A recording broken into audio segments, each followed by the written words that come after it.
Hola, ¿qué tal? ¿Cómo les va? Buenas tardes. Bueno, el tema que vamos a ver hoy es muy cortito y tiene que ver con la unión entre moléculas. La unión entre moléculas es la responsable de los estados de agregación de la materia.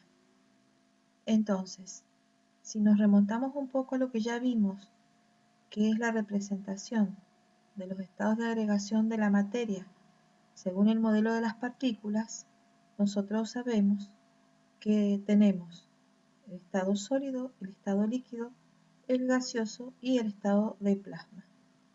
Nos vamos a quedar con los tres estados más comunes, sólido, líquido y gaseoso, que según este modelo sabíamos que a la materia la representábamos con partículas, ¿sí? Que se le llama a este modelo cinético corpuscular o modelo de la partícula. Entonces, podíamos observar en el estado sólido que esas partículas estaban unidas, ¿cierto? Y en posiciones específicas, vibrando en su lugar, sin desplazarse una respecto del otro, manteniendo su forma y su volumen. En el estado líquido eso no era así. La forma no se mantenía así el volumen, porque existía posibilidad de desplazarse de las moléculas unas con respecto de a otras, y en el estado gaseoso, bueno, esas moléculas se encontraban en continuo movimiento y chocando permanentemente con el recipiente que los contiene. Entonces teníamos que ni el volumen ni la forma en el estado gaseoso eran constantes o propias o definidas. Ahora, según este modelo, cada partícula puede representar a un átomo, a una molécula o a un ion. Entiéndase por ion a catión o anión. Entonces, ¿qué podríamos decir? Que estas partículas se encuentran unidas por una serie de fuerzas, que esas fuerzas pueden ser de atracción o de repulsión. O sea, estas partículas, mejor dicho, más en forma más correcta, en vez de decir unidas, podemos decir estas partículas se ven afectadas por una serie de fuerzas. Esas fuerzas pueden ser fuerzas de atracción o fuerzas de repulsión. Según la magnitud de estas fuerzas, se presentan los distintos estados de agregación. En el estado sólido predominan esas fuerzas de atracción, en el estado líquido las fuerzas de atracción y repulsión entre partículas se equilibran, o sea, se igualan. En cambio, en el gaseoso predominan las fuerzas de repulsión. Bien, vamos a pensar entonces en el estado sólido como aquel fuerzas entre partículas son muy grandes, ¿cierto? Y teniendo de referencia este modelo que se ve en la imagen, podemos decir entonces que si cada una de estas partículas es un átomo metálico, vamos a tener un compuesto o un sólido metálico.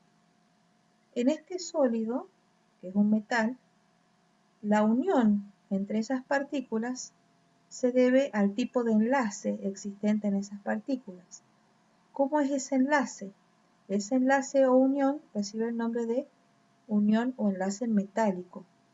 ¿Qué características tiene ese enlace? Y bueno, tiene las características de que los electrones del último nivel de energía de los átomos de los elementos metálicos no pertenecen a ningún átomo en particular, sino que se encuentran libres y moviéndose por todo el material. Por eso podemos decir que los compuestos metálicos conducen la corriente eléctrica así estén en estado sólido. ¿Por qué? Porque ¿qué es la corriente eléctrica? Es el pasaje de carga eléctrica a través de un material. En este caso, la carga eléctrica, que es el electrón, puede salir sin problema porque los electrones se encuentran libres.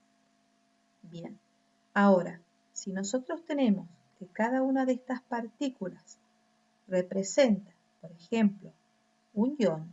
¿Qué quiere decir eso? Que una de las partículas puede ser anión y la otra partícula catión, o sea, carga eléctrica positiva o negativa. Por ejemplo, según este dibujo que tenemos acá o esta figura, hemos indicado que los cationes son las partículas o esferas violetas y los aniones son las partículas o esferas verdes.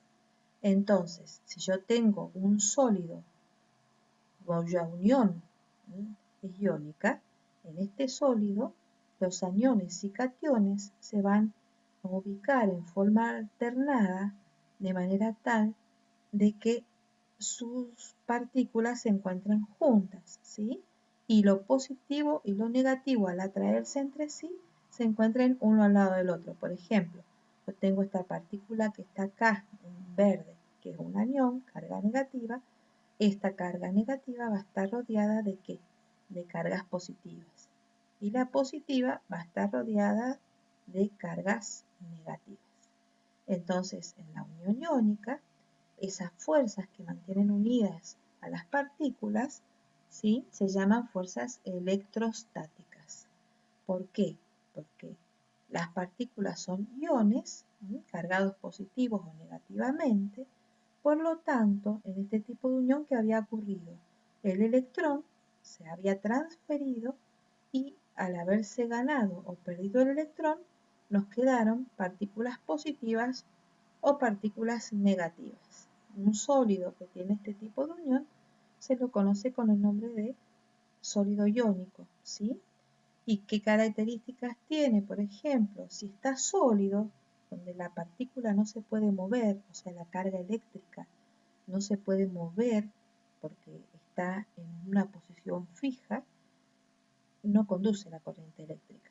Pero si a este sólido lo calentamos y lo pasamos a un estado líquido, como hay movimiento entre partículas, sí va a conducir la corriente eléctrica. Por eso decimos que un compuesto iónico, cuando está fundido, que quiere decir líquido, sí conduce la corriente eléctrica. También un compuesto iónico, debido a la naturaleza de estas partículas, también pueden disolverse en agua. Bien. Y conduce la corriente eléctrica cuando está disuelto en agua. Vamos al último tipo de unión que hemos visto. En el otro tipo de unión que se ha visto, que es la unión covalente, que se observa que cada una de estas partículas está formada ¿por qué? Por una molécula. Esta es una molécula covalente.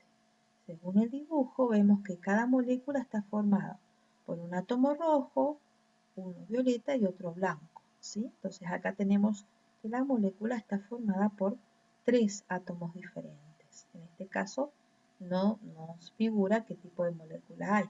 Pero ¿qué sabemos? Que estos electrones, ¿sí? Entre los átomos que forman la molécula se comparten. Ahora, la unión que existe entre las moléculas en un compuesto de este tipo, ¿sí? Que se le llama un compuesto molecular. ¿Por qué se le llama compuesto molecular o sólido molecular? Porque cada una de esas partículas está formada por una molécula. Bueno, para que esté en estado sólido, tiene que haber una fuerza de atracción entre estas moléculas mayores a las fuerzas de repulsión. Pero por lo general, estas fuerzas de atracción no son tan fuertes. Por eso es que los compuestos covalentes, cuando son sólidos, tampoco son sólidos que tengan elevados puntos de fusión y de ebullición, ¿sí? Los compuestos iónicos sí son sólidos, donde romper esta unión es mucho más difícil de hacer, por eso tienen temperaturas de ebullición y de fusión superiores. Y ni qué decir de los compuestos metálicos, que la gran mayoría de los compuestos metálicos son sólidos, excepto algunos metales como el galio, el mercurio, etc. Entonces, volvemos acá. Estas moléculas están unidas por fuerzas que en este caso, a diferencia de lo que se ha visto hasta el momento, que son fuerzas de unión entre átomos, en este caso las fuerzas que unen a estas partículas se les llama unión entre moléculas. Son fuerzas intermoleculares. Entonces nos vamos a ir a un tipo de compuesto covalente muy importante, que es el agua. A ver qué es lo que ocurre ahí. Miren, acá tenemos esta diapositiva. En el caso del agua, ¿qué se observa? Según lo que hemos visto hasta el momento de enlace químico, la electronegatividad del oxígeno es de 3,5, la del hidrógeno 2,1, la diferencia de estos dos valores es 1,4. Podemos decir que es un compuesto covalente. ¿Por qué? Porque esta diferencia no es superior a 1,7. Para que sea iónico tendría que ser este número mayor a 1,7, pero sí es lo suficientemente grande para decir que la molécula de agua es polar. Y en este caso particular, muy polar, porque este número es bastante grande. Entonces, ¿qué ocurre en el caso de la molécula de agua? Enlace covalente polar. Si lo vamos a representar según lo que hemos estado viendo, representación de Lewis, vemos que está formada por dos átomos de hidrógeno y uno de oxígeno. Al oxígeno lo rodeamos de los electrones de su último nivel, que son 6. Al hidrógeno, un electrón, que es el que tiene en su último nivel. El hidrógeno tiende a comportarse igual que el helio y completa 2 electrones para completar su subnivel S y estar estable. El oxígeno no tiende a completar 8 electrones, ¿sí? Igual que el neón, para quedar rodeado, ¿sí?, de los electrones que necesita para estar estable. Entonces, según el diagrama de Lewis, la molécula de agua se representa así. Según el diagrama de líneas o rayas, la molécula de agua se representa de esta otra manera. Hidrógeno, una rayita, oxígeno, una rayita y el otro hidrógeno. Bien, ahora, ¿qué se puede decir de esto? Y como este enlace es muy polar, significa que este par de electrones que se comparte está muy cerquita de ¿quién? Del oxígeno. Como que estos electrones están desviados hacia el átomo de oxígeno. Eso lo podemos ver en esta otra representación. Fíjense, el oxígeno tiene una densidad de carga negativa. ¿Debido a qué? A que los electrones están mucho tiempo del lado donde está el átomo de oxígeno. En cambio, el hidrógeno, como su par de electrones se corre hacia el oxígeno, queda expuesto el núcleo, ¿sí? Por eso el nombre también del hidrógeno o protón, ¿sí?, está formado por un protón, tiene una densidad de carga positiva. Entonces, esta molécula en forma completa decimos que es muy polar. ¿Por qué?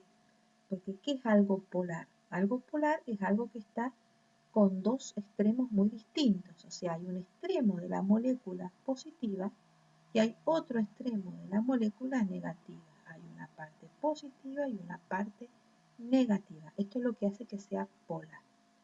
Ahora, ¿qué características le da a la molécula de agua esta situación? Le da la característica de que cuando yo tengo dos moléculas de agua una al lado de la otra, ¿qué va a ocurrir? Y la parte positiva de las moléculas se va a unir o se va a encontrar atraída ¿por quién? Por la parte negativa de otra molécula. Fíjense, entre el hidrógeno y el oxígeno existe una fuerza de atracción de una molécula respecto de la otra. En este gráfico se ve mejor. Tenemos representada en forma espacial a la molécula de agua. El oxígeno es la esfera más grande de color rojo y los dos hidrógenos. Entonces, la parte del oxígeno se va a sentir atraída hacia la parte del hidrógeno de otra molécula.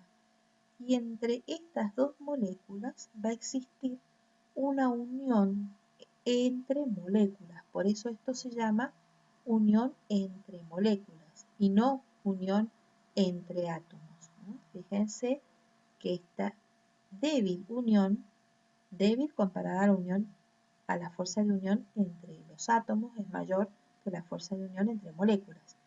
pero a pesar de que es una unión más débil que la otra, es muy fuerte. ¿Por qué? Porque este tipo de unión me da características muy particulares a la molécula de agua y gracias a que tiene esta fuerza de unión que se llama puente hidrógeno, este tipo de unión entre moléculas, puente hidrógeno, es que el agua es líquida a temperatura ambiente. Porque si se comportara como otros compuestos covalentes que pesan igual que el agua o parecido, o incluso más pesados que el agua, sería un gas, y si fuera un gas no habría vida en la Tierra. Que gracias a este tipo de unión que se llama puente hidrógeno, podemos decir que existe la vida en la Tierra. Entonces, ¿cuándo se presenta este tipo de unión entre moléculas? Y cuando tenemos un enlace covalente muy polar. ¿Para qué casos ocurre esta situación? Y cuando yo tengo hidrógeno, porque por algo se llama puente hidrógeno, uno de los elementos es el hidrógeno. El otro tiene que ser muy electronegativo. ¿Cuáles son los elementos más electronegativos?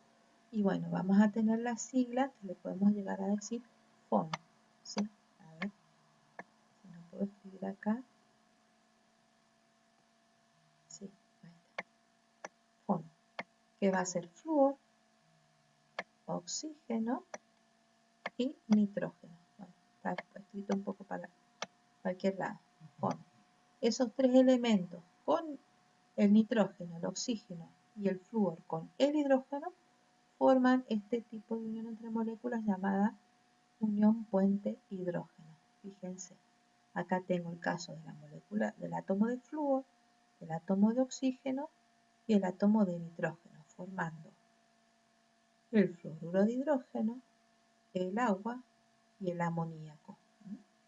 Y este tipo de unión también donde se observa y en las bases nitrogenadas que integran los nucleótidos de la molécula del ADN. Fíjense, acá el extremo de las moléculas, fíjense cómo se une por este tipo de interacción puente hidrógeno con otra molécula. Entonces, la unión, a modo de resumen, la unión que me permite tener estos átomos, ¿sí? O partículas juntitas, ¿sí? En el caso de las sustancias moleculares o covalentes, ¿sí? Se llaman uniones puente hidrógeno. Acá tenemos este tipo de unión, en este cuadro, digamos, como explicativo y de resumen. ¿Es el único tipo de unión que existe entre las moléculas? No. Hay otro tipo de uniones y le llamamos fuerzas de Van der Waals, pero no las vamos a ver. Por lo tanto, nosotros simplemente tenemos que saber explicar muy bien es la unión puente hidrógeno. Por lo tanto, ¿qué podemos decir? Que en las sustancias covalentes o moleculares, a modo de resumen, ¿sí? Que son aquellas que están formadas por moléculas, ¿sí? Digamos, cuando hacemos el modelo de las partículas, cada partícula está representada por moléculas. Estas moléculas ya saben ustedes que pueden ser simples o compuestas. Bien, estas moléculas pueden estar separadas, ¿cierto? O muy unidas. Eso va a depender de que estén más separadas, menos separadas, va a ser el estado de agregación que adopte esa sustancia. Y esa fuerza, ¿sí? Que mantiene unidas a las moléculas entre sí, que le da la característica de si es un sólido, un líquido o un gas, se debe a fuerzas entre moléculas llamadas fuerzas de Van der Waals, donde un enlace muy importante o unión puente hidrógeno, que es la que acabo de explicar. Bueno, con esto quedaría terminado entonces la explicación para este tipo de unión. Espero que lo hayan comprendido.